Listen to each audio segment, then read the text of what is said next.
One of the great applications of a pressure cooker is making certain stocks. Not all stocks, mind you, but duck stock is ideally suited to this method. As with most stocks, there is a light version and a dark version, differentiated by whether or not you roast the bones of the carcass and by the quantity and selection of vegetables and herbs used. This is a light duck stock, and because this is also part one of a Thai duck curry recipe, I've made a few modifications, but the annotations here will explain how to make this a more general purpose duck stock for European cuisine. We begin with the whole duck. You've got to remove the legs. I'm just going to make this little cut here first, all the way down and across, and we're going to remove the breasts. Find the bone in the middle, put the knife in, and follow it along the bone as close as you can. And you peel it back, you can see you've got this joint here. You're going to have to work the knife around the joint, of course. I'm going slowly to try to show you clearly. And you've got this separation to make here. You've got the wing and the breast. This isn't really a video on butchering poultry. You should already know how to do this at least a little bit anyway. This is a pretty simple operation. You've got another like knuckle here. You're going to follow this around. Yeah, it's hard to do. The camera blocking my arm. I always hate these kinds of operations videotaping because I can't get my elbow in here where I want to be in order to be able to do this because the tripod blocking my way. Alright. We got one breast off. Now I'll try to reposition this and get the leg here. Hang on. Okay. Just kind of bend this back. You separate. You can hear the joint crack. Hear it? That's where we're going. Just take the knife and work it around there a little bit. Now we've got a really nice piece here. So just repeat the same thing on the other side. And after a few minutes you get a couple of good sized duck legs off of it, which will be, and we've got a couple of breasts we can use for something else. Beautiful, large pieces. Now, as for the rest of this carcass, easiest way to deal with it, poultry shears. You can hack it apart with an axe. You're just going to spray juices all over your kitchen. You need to break it down a little bit, but you don't have to go crazy. You don't have to cut it into little tiny pieces.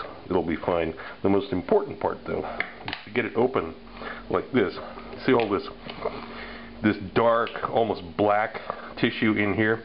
This needs to be washed out and rubbed with a paper towel. Get rid of some of this because this will contribute some foul notes to the final stock. You really don't want this. Otherwise, just break it into a few pieces.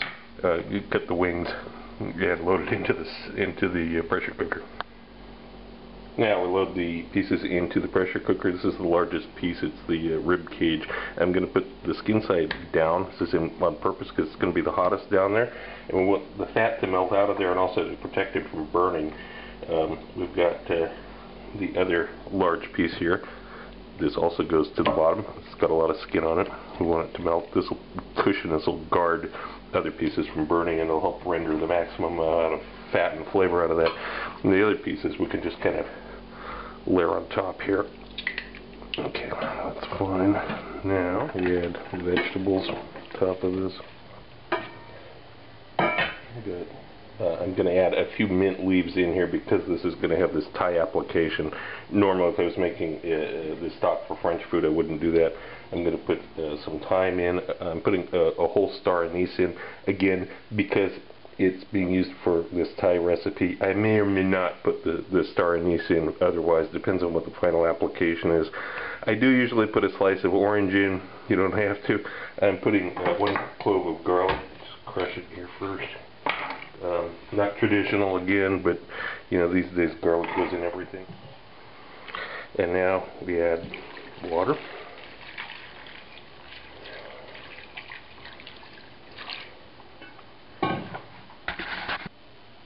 And put the lid on it and begin the cooking.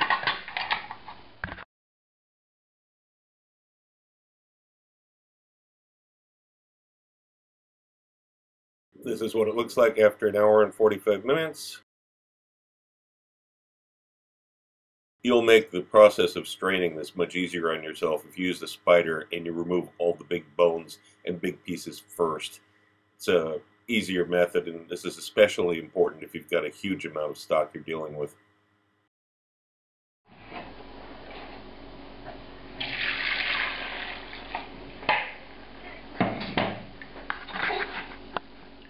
A fast way of dealing with removing the fat is using a fat separating pitcher. If you don't have this, you can refrigerate it overnight and skim it the next morning.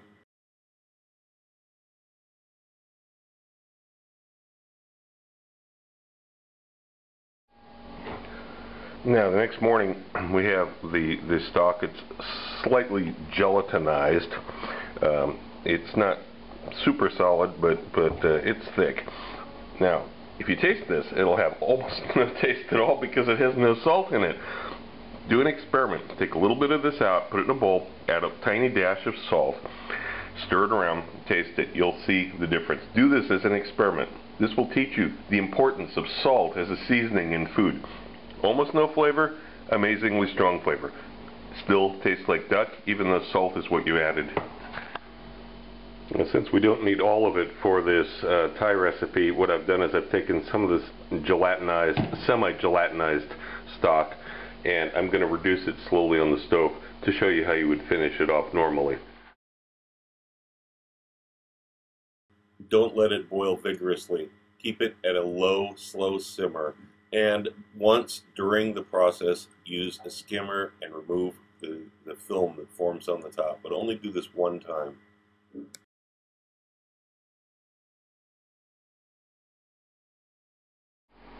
Now, when you think that you've reduced it enough, you can put it on a scale and check it.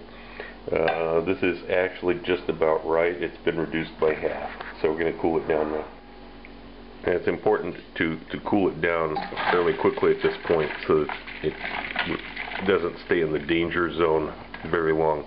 So I'm putting it in a bowl of ice for just a little bit here.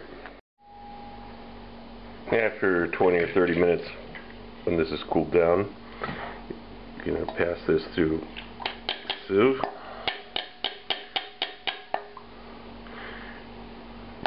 There's some residue here in a little bit. It's best left behind. This goes in the refrigerator. This will solidify into the jelly-like stock.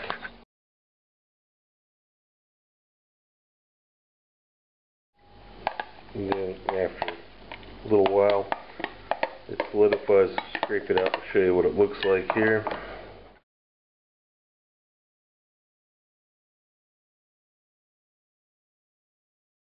If you like my videos, look for my cookbook, now available through Amazon, Barnes & Noble, and other internet bookseller sites.